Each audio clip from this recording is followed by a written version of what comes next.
Fernando Tatis Jr. is what? Completely complete as a player, yes? And he's back, and he's healthy. I don't think last year, and honestly, I've never been around somebody who went through a stress reaction in their right femur. I mean, it cost them from late July to early September. Nays, what did he miss? 59, 60 games? Wow. I mean, it was a lot. All right, Nays came to me, researcher to the stars. Manifesto? This is a gigantic manifesto, okay? Number one, he left one thing out, though. What? I can make the argument he wears the best uniform in the game. Yeah. Top to tails. Him and Ketel Marte for the D-backs are my two favorites. And Starling Marte, he looks good in uniform. That's a good point. The fits are incredible. There is so much to dive into on Fernando Tatis. When he's right and he's healthy, he's one of the top players in the game. We had Albert Pujols, the greatest hitter of my generation, come out and say he's his pick for NL MVP. Yeah. Let's dive into why. He's back. He plays elite defense. He's running the bags. Let's start with the offense because it's incredible. In the leadoff spot, setting a foot down. If he's done a few different things with his stance and his setup that are drastic and caught Eric Nays in my eye. So we're going to lock in on it. Pause this. First board. 2025 stats just to get you going. He's hitting 351 on base. He's 12th in the game. Weighted runs created plus. He's 15th. Look at him tied for second with bags. He barely ran last year. F-WAR, we have already established what that is. I don't. Fangraphs, we're well aware. He's 8th in that. So I'm going to take you through his homers real quick because we talk about Tom Verducci's been out here talking about the leadoff hitter and it changing. Just run that back for me real quick. Look, let me set the tone, pause this. Bottom one, everyone's just settling into their seats. All right, can we get loose? Ronaldo Lopez is going to throw me just a little established, get me over 93. He puts this front foot down, and it's 1-0 before you could get popcorn. Boom. And he knows it. I thought that was interesting for him to get the leadoff spot. Severino, he's sitting on a 2-0 slider right there. We went and ran back through his at-bats. Severino was showing him the slider occasionally. Man, it's early count swinging, middle of the zone swinging, and Chase Dolander, boom, 3-2, bottom of the first. He won't throw that again next time Colorado comes into San Diego. That's 98. I love that. And he's got the swag for days, okay? Bring up the second board for me, the hard hit rate, before we dive in. Hard hit percentage leader since the start of 2020. Wow. The guy we just had on, captain of the United States of America, Mr. Aaron Judge, 59.9, and then Tatis is right behind him. Okay, so as we started to notice some subtle changes, bring up the quad box, 4 across. Hey, he could be playing for the DR in the WBC. Yes, he could. Yes, he could. So take a look at 2020 when he broke in. A little bit more wide open stance. Then 2023 closed up. The greats tinker. They tinker to try and be on time with what feels comfortable to them. Young kids, don't be afraid to tinker a little bit. If I could go back, I would have changed some things up. I stood in the same spot in the back of the box, swung the same bat from day one of minor league ball to the last day I played professional baseball. I think I would attack it a little bit differently. These guys trust their natural ability, and look at him in 2025. Interesting. I mean, he's wide open. Give me the change to the side angle. And you take a look, pause this real quick. 2024. Look how much more narrow he is with his setup now. Hands are in the same spot. I think it's interesting. He wraps his bat down at the bottom, so he almost gives himself the feel of that little choke-up feeling.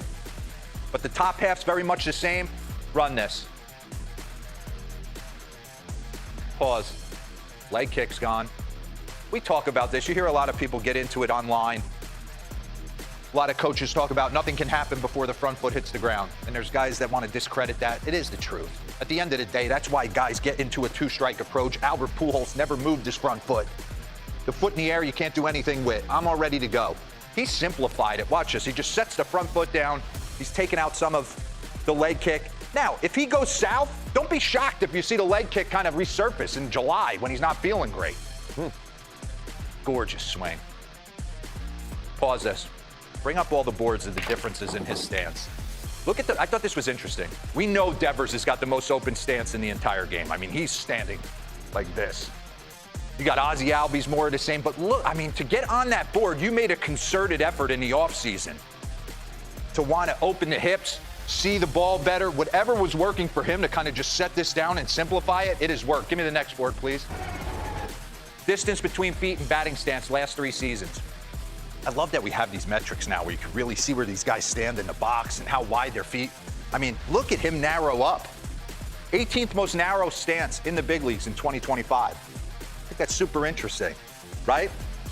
A lot of guys talk about getting wide with a two-strike approach, limiting movement. The guys who are standing super narrow want to be athletic. And if I was to tell Fernando Tatis, don't ever let anyone take your athleticism away, it's top 5 in the game. And what happens when he's feeling healthy? Get into this next one real quick. He's running. Game on. Last year, stress reaction, right femur, kind of shut it down. Let's try and keep him as healthy as possible. Well, the offseason was good for him. He had a chance to really get after it. Pause this, bring up the run board. Take a look at this. He's got 2 more bags to go. Players with 100-plus homers and 90-plus stolen bases in first 531 career games in MLB history. Acuna, A-Rod, Eric Davis, Strawberry, Trout, Soriano. Those are the wild horses of our game, right?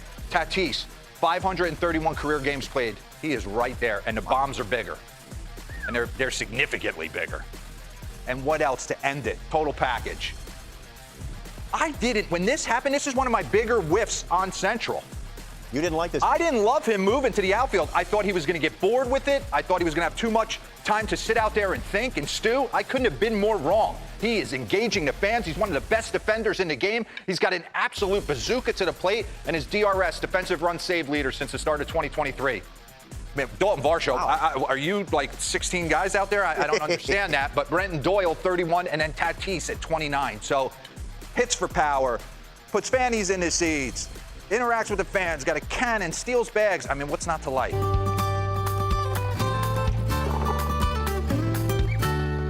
Joe, I had to look it up. Joe Madden is back with his cup of Joe, and he requested Ramble On from Led Zeppelin 2, 1969, Joe, a long time ago. That's my sweet spot right there, buddy, 9th grade. Because I heard that first time on vinyl, you're like, wow, let me play this again and again God, it was the best. and again. Absolutely. All right, Joe, let's talk baseball. It's early. Spencer Strider is back Wednesday, right? But the Braves are 4-11.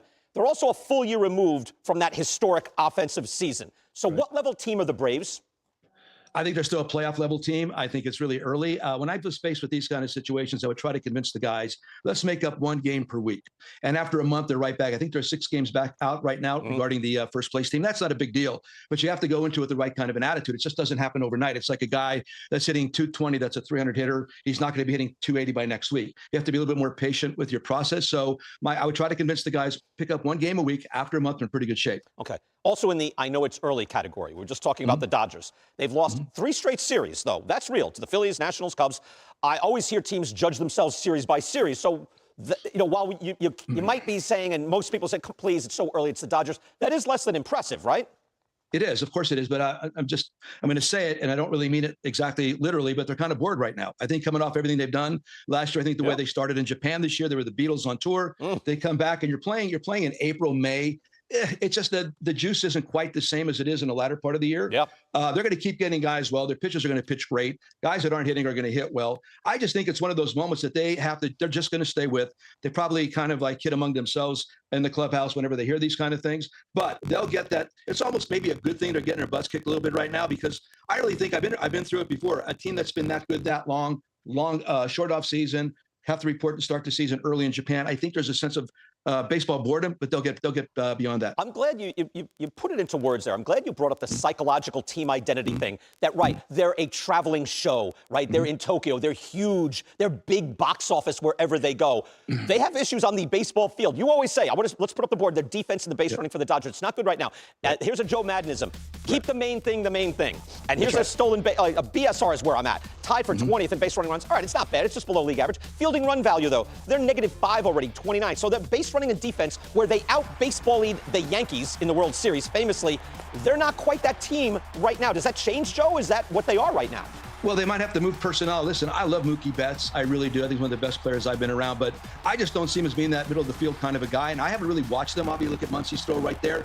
There might be some regression among some of these guys. But I do believe, regardless of what my shortstop hits on that team, I want a shortstop that's going to catch, make the routine play routinely. Yep. That's what I would want. And everything else, I think, is going to take care of itself. I've been saying that, Joe, that by playoff time, Mookie Betts isn't playing shortstop. Let him dominate in right field. He can dominate out there. It doesn't make sense to me. But they're going to have to learn this. It makes it fascinating, though, where they are. Because they're a monstrous club built, hedge fund style, global domination. And we're seeing a little bit of struggle here. All right, I want to get to another thing, though. Managing the big money player. Now, Joe, this goes back, it's an issue that goes back to Babe Ruth, probably goes back to King Kelly, right? Jason Stark's here. King Kelly made $10,000, an unheard of sum. But, Joe, now you have $500 and $700 million player investments. So if you're a manager, how do you manage that? Well, first of all, you know that's a given, that's a take, and I understand that. But I try to teach them, treat them all the same, but I treat these guys slightly differently, if that makes any sense. Yeah, There's right. more latitude. What I try to do, what I do in the spring training is I have my lead bulls meeting. I think the word is to empower this group. You have to give these guys a lot of responsibility, and then make sure that they want to pass it along to the rest of the group.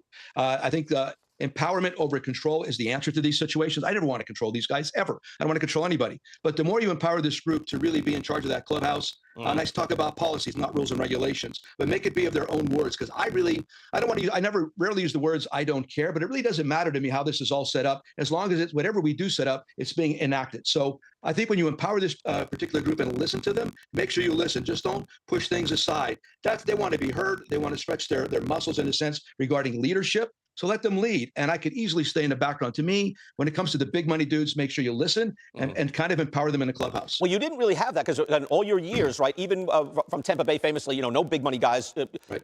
Evan Longoria got paid a bit. Then it was John Lester was your big free agent, and the other guys, Bryant and the rest, hadn't really gotten their pay, you know, as of yet. But then you go into Rendon, Mike Trout, Albert Pujols. Was that different? Yeah, but a lot of these guys, even with the Cubbies, they may not have been paid a lot, but they had a lot of cachet. There were some really strong personalities, and that's what you have to be aware of also. The strong personality that could take you in the right direction or the wrong direction, quite frankly, could happen. So those are the kind of guys, I don't want to say I wanted to keep in check, but I wanted to keep a really tight conversation going with these fellows. And you're right, once I got to the Angels, it was Mike, and then it was Anthony, and then, of course, Shohei was going to eventually get that regardless. Among the three of them, they're all easy to deal with, very easy to deal with. Great conversation. And I really believe this. The most important skill you have as a manager, as a major league coach, is to listen. If you listen closely, you'll understand exactly what these guys need, and then you supply it or answer it or whatever needs to be done. If you don't have really good listening skills, stuff can go right by you that needs to be addressed. Interesting. I want to go one last thing. The balk rule. We saw this yesterday. Jose Leclerc called for a balk on a throw over to third. I'm incredulous as I see that. And now we've just learned the last time this has happened, throwing over to an unoccupied base, I guess, it happened to you, Joe. So what do you make of that? Well, where was the runner was on second base? He's on third. So there's nothing wrong with that. What was wrong with that? I don't understand what's wrong with it. I don't get it. The ump said, now here, we're going back to 2015. Okay, this is when you're called now. for it. Because your guy was on first base, and they said Anthony Rizzo had moved off, and you got called for it. They were saying the third baseman was not on third base. No, I got you. Okay.